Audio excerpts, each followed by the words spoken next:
Power doesn't always arrive with a crash. Sometimes it comes quietly through promises, persuasion, and patience. Promises of stability, promises of growth, promises made when people are tired of debt, tired of broken promises, tired of waiting. Tonight we tell the story of Elliot Graves, a politician who followed every law, every procedure, every expectation, and still nearly broke a nation. This is Dark Lumen. Stories they don't want you to hear. The year was an election year, and America was exhausted. Inflation had quietly eroded savings. Families who had scrimped, sacrificed, and done everything right were suddenly struggling to pay for basics. Grocery bills, rent, car loans, all of it seemed heavier than it should be.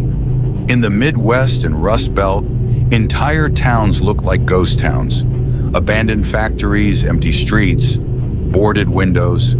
The smell of disuse and decay lingered in the air. And yet no one in Washington seemed to care. Confidence in institutions was near zero. People whispered to each other about corruption, incompetence, and betrayal. It wasn't paranoia, it was lived experience. And into this atmosphere stepped Elliot Graves, a former governor, a polished speaker, an outsider with insider confidence. He promised to fix what others had intentionally ignored, and people listened. But what most voters didn't realize was that Graves's rise had been carefully orchestrated long before Election Day. How can a nation trust anyone when the system itself is quietly rigged? Graves's first campaign was unusual. At first glance, it seemed like a grassroots miracle. Small donations poured in from everyday Americans. Social media buzzed with excitement. But behind the scenes, something far more calculated was happening. Millions of dollars flowed through legal loopholes, shell nonprofits with no employees, campaign PACs with patriotic names, donations routed through obscure accounts.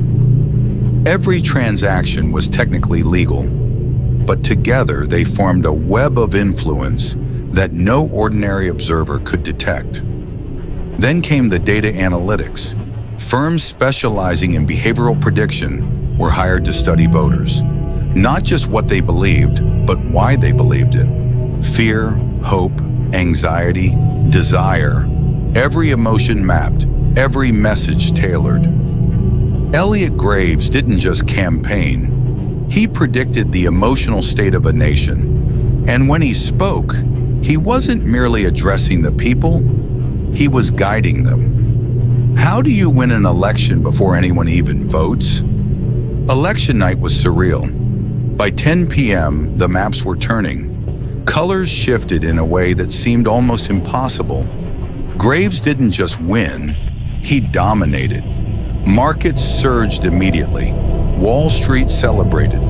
Commentators called it a rejection of the old system. But behind the celebration, a quiet tension lingered. In one dimly lit office, a senior analyst muttered, "This is too clean. Something is off." No one listened. The excitement drowned out suspicion. When numbers look perfect, are they ever really trustworthy? Graves' presidency was loud in public but surgical in private. Financial regulations were rolled back under the guise of stimulating growth. Environmental protections were quietly removed, justified as economic necessity. Federal contracts repeatedly went to companies tied to early donors. The economy on paper looked strong. Stock markets reached historic highs, but wages stagnated. Household debt climbed. Small businesses struggled to survive. Inside the administration, control became a religion. Phones were banned from meetings. Staff were rotated constantly to prevent alliances. Loyalty was measured, monitored, and rewarded. Questions were discouraged. One senior economic advisor resigned unexpectedly in year 3. No explanation was given. Colleagues described his office as eerily empty. A single locked drawer remained. That drawer would matter later. How much of power is about what the public sees, and how much is hidden in silence? 6 months before the next election, an anonymous file appeared on a secure drop site.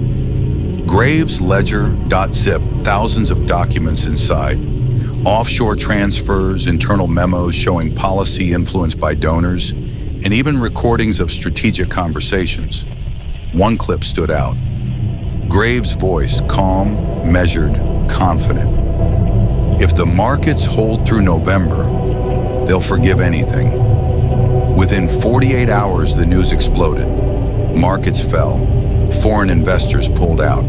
Retirement accounts plummeted. Ordinary Americans felt it immediately. Protests erupted in major cities. Supporters called the leak fake. Opponents demanded accountability.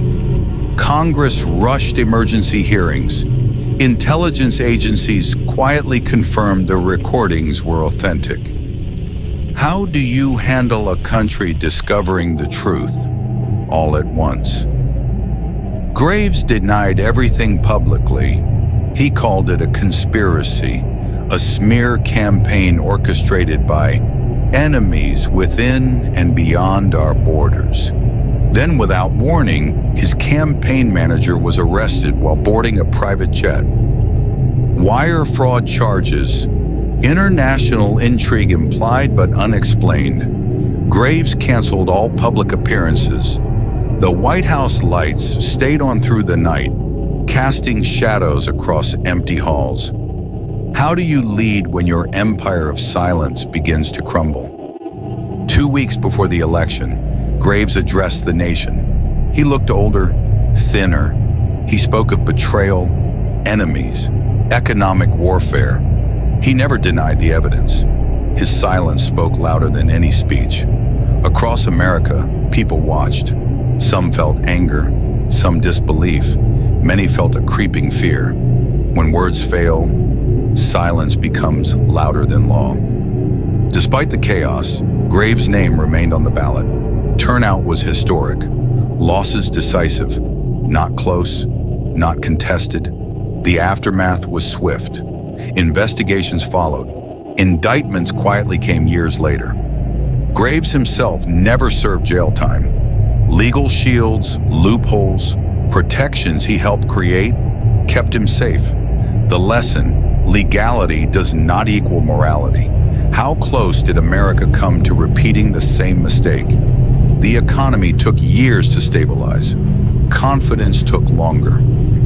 Political scientists now study this period as a cautionary tale. How power can be obtained, hidden, and normalized until exposure comes too late. Elliot Graves faded from headlines. His name rarely mentioned, but the systems he exploited remained intact, waiting. Because the danger doesn't disappear, it only waits in the shadows. Power doesn't always crash down. Sometimes it whispers. Sometimes it waits. And sometimes it returns in a form you least expect. This is Dark Lumen. Stories they don't want you to hear.